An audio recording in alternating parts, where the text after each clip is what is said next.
Belum punya. Halo semuanya, gue Erlang dan selamat datang di podcast tanpa kameramen.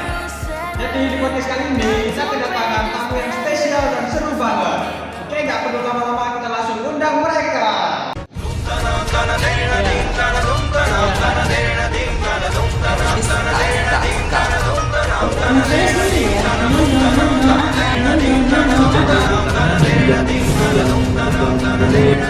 Itu akan digantungkan.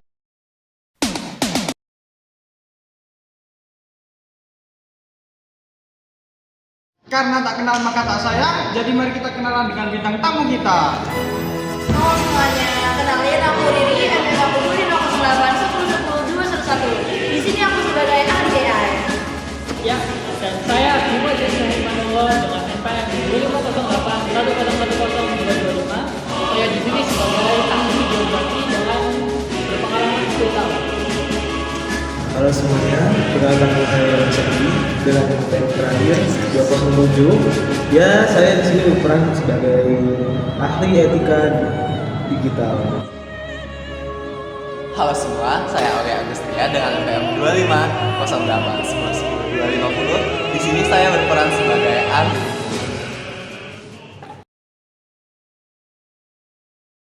Oke, kalian berempat ini kan ahli ya. Jadi saya mau tanya nih kepada kalian yang ahli-ahli nih ya tentang AI.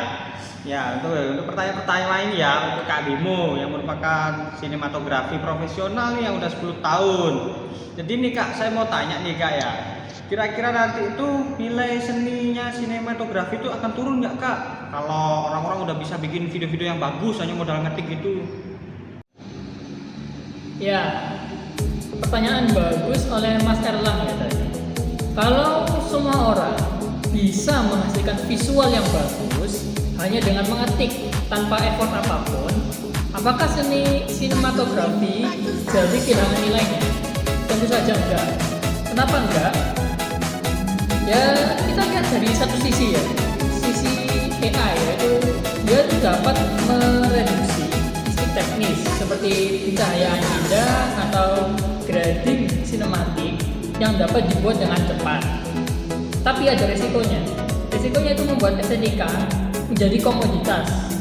Kita bisa melihat banyak karya yang terlihat sama, formula yang sama, karena formula itu berhasil, sukses, dan mereka tuh ingin mengembangkan karya-karya mereka dengan formula ini, tapi dengan bayaran. Mereka kehilangan keunikan mereka. Namun di sisi lain, sinematografi bukan semata soal tampilan menarik, itu soal pilihan artistik. Kapan kamera bergerak, bagaimana kita membangun hubungan antar karakter, kapan kita memilih diam, kapan kita memilih untuk bergerak. Nah, hal-hal yang memerlukan rasa, empati, dan seperti konteks manusia. Jadi nilai seni mungkin bergeser, teknis menjadi lebih mudah diakses, tapi nilai-nilai yang berasal dari visi, konteks budaya, atau keputusan mendalam tetap akan dihargai oleh penonton yang mencari lebih dari sekedar estetika. Intinya itu hanya satu, AI, Artificial Intelligence, mengubah peta, bukan menghapus peta. Jadi itu menurut saya ya, sebagai ahli videografi. Kalau menurut yang lain saya tidak tahu. Jadi jangan. Jujur, menurut saya sangat setuju dengan pendapat dari Kak Bimo. Sepertinya pengalamannya selama 10 tahun itu bukan hanya lisan jempol belaka. Namun, ada beberapa poin yang ingin saya katakan. Bahwa kalian sadar tidak kalau AI sekarang sudah bertebaran di mana-mana. Video yang dibuat oleh AI itu sudah bertebaran sangat banyak di internet. Dengan adanya hal itu, kita bahkan tidak tahu bagaimana cara membedakan mana video buatan AI dan mana buatan manusia. Dengan adanya hal tersebut, itu dalam sisi hukum, saya membuat research saya sendiri. Dalam sisi hukum, definisi pencipta dan karya ciptaannya itu menurut Undang-Undang Hak Cipta menjadi kabur. Artinya, kita sudah tidak tahu bagian mana yang buatan AI dan bagian mana yang benar-benar karya orisinil. Kemudian, potensi sengketa kepemilikan karya meningkat. Hal ini disebabkan karena AI itu sendiri mengumpulkan data-data dari hasil orang lain. Jadi AI itu tidak membuat karya orisinal karena itu merupakan hasil yang di-generate melalui karya-karya orang lain. Terus yang ketiga, estetika sinema yang awalnya bersifat human expressionis itu tergerus oleh generasi otomatis yang dibuat oleh AI. Inti dari argumen saya ini adalah saat ini seni sudah kehilangan jiwanya dan hukum kehilangan kepastian terhadap subjektivitas dari kreativitas. Menurut saya sebagai ahli AI, menurut saya nih ya, pertanyaan yang sering muncul tiap kali teknologi baru muncul ya, dan jujur saja kekhawatiran bahwa nilai seni metagrafi akan menurun karena semua orang bisa membuat video bagus hanya dengan mengetik. Itu sebenarnya ada kekhawatiran ketika karena digital muncul atau editing diotomatiskan. Nah, oke, mari saya jelaskan ya. Yang pertama, sinematografi bukan sekedar visual yang bagus. Sinematografi adalah cara kita membangun atmosfer, membentuk emosi, menyampaikan pesan lewat framing, warna, ritme, dan komposisi. Nah, suara AI bisa juga menghasilkan gambar yang bagus, tapi visualnya itu tetap datang dari manusia. Nah, yang kedua, ketika banyak orang bisa membuat video bagus dengan mudah, fokus penonton justru akan bergeser ke keaslian gaya, kreativitas, dan cerita. Dan pada akhirnya, penonton mengetik prompt itu tidak sama dengan kemampuan menciptakan pengalaman sinematik yang sangat menyentuh. Nah, yang ketiga, democratization of fashion bukan ancaman. Setiap kali seni menjadi lebih inklusif, kualitas tidak hilang standarnya justru naik. Nah, ketika semua orang punya kamera bagus di ponsel, itu gaya profesional tidak punah, tapi berkembang. Yang tergusur hanyalah pekerjaan teknis yang tidak membawa nilai seni. Nah, kebetulan adalah seniman yang punya sudut pandang yang unik. Jadi, apakah sinematografi akan menurun? Menurut saya sih enggak ya. Nah, yang menurut itu hanyalah nilai teknik dasar sebagai pembeda. Tapi nilai konsep, emosi, perspektif manusia dan storytelling akan semakin penting, Pak. Seperti itu. Oke, dari sisi etika sendiri, saya sudah mendengar dari beberapa argumen kalian atau pendapat kalian bertiga. Menurut saya sendiri sebenarnya ada sisi positif dan sisi negatif untuk yang pertama itu demokratis menciptakan peluang bagi jadi untuk sendiri akan lebih banyak. Kenapa? Karena dengan adanya AI kreator akan terbantu dan sangat terbantu banget. Tapi dalam tanda kutip itu hanya membantu untuk prosesnya saja. Untuk masalah ini itu pasti dari sisi editing itu sendiri. Yang kedua, yang positif sendiri dari segi positif sendiri, yang kedua itu adalah fokus akan bergeser ke storytelling dan emosi yang lebih mendalam.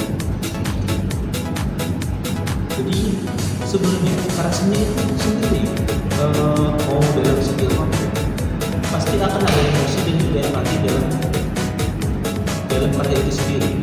Jadi kalau mau di segi apapun ya nggak akan bisa mengerti.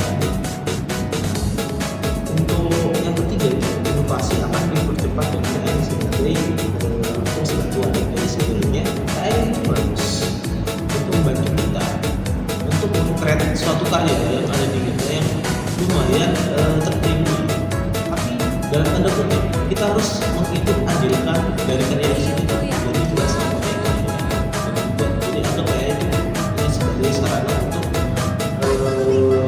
ide untuk desain kita. Nah, dalam segi negatif sendiri itu seperti demokrasi keahlian profesional yang sudah terlatih bertahun-tahun. Jadi adanya pergeseran profesi yang profesional digeser oleh anak muda yang bisa menggunakan AI itu dengan full dan di tempatnya itu lebih optimal gitu penggunaannya. Jadi itu akan membuat orang-orang yang ada di perusahaan akan lebih condong akan memilih ke arah orang yang bisa menggunakan AI itu semaksimal mungkin. Nah, untuk sisi negatif yang juga bisa seperti homogenisasi visual dan hilangnya keragaman budaya. Jadi AI itu kan nggak terlalu bisa mengerti akan budaya dan konsep yang sudah ada di desain yang dulu. Jadi itu akan membuat budaya di dalam suatu desain itu akan mudah dan tidak akan tampak dan tidak akan tercemar. Nah itu membuat pergeseran daya tarik budaya dalam suatu desain itu sendiri. Mungkin juga hal negatifnya juga itu mungkin seperti keahlian dan human tools dalam seni. Jadi keahlian dari beberapa desainer mungkin akan sedikit berkurang atau mereka keterampilan mereka itu akan lebih condong ke pro. Itu sebenarnya sangat apa ya, itu tidak harus dilakukan. Itu seharusnya harus bijak menggunakan tools AI itu. Jadi kesimpulannya adalah bukannya menolak AI, tapi melainkan mengatur penggunaan secara bertanggung jawab. Jadi kita sebagai pengguna sendiri harus bertanggung jawab. AI ini seperti prasarana kita, seperti barang kita menuju ke apa ya, tujuan itu. AI ini kita harus dipakai saja. Dan juga dengan demikian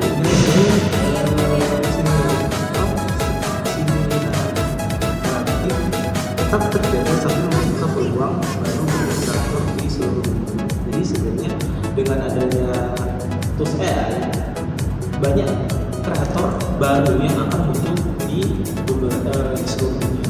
Menurut saya sih begitu dari tingkat kita. Oke, baik. Terima kasih nih ya untuk para ahli ini atas pendapatnya. Jadi sini kita tidak menunjukkan siapapun ya. Kita juga jadi tahu nih kalau AI itu nggak buruk, tapi kalau bagus untuk perkembangan teknologi yang itu adalah kegunaannya. Terima kasih untuk kakak-kakak ahli yang sudah menerima undangan saya dan datang ke podcast ini. Saya harapkan kita bisa bertemu lagi di kesempatan berikutnya. Dan terima kasih untuk teman-teman yang sudah menonton podcast ini. Goodbye.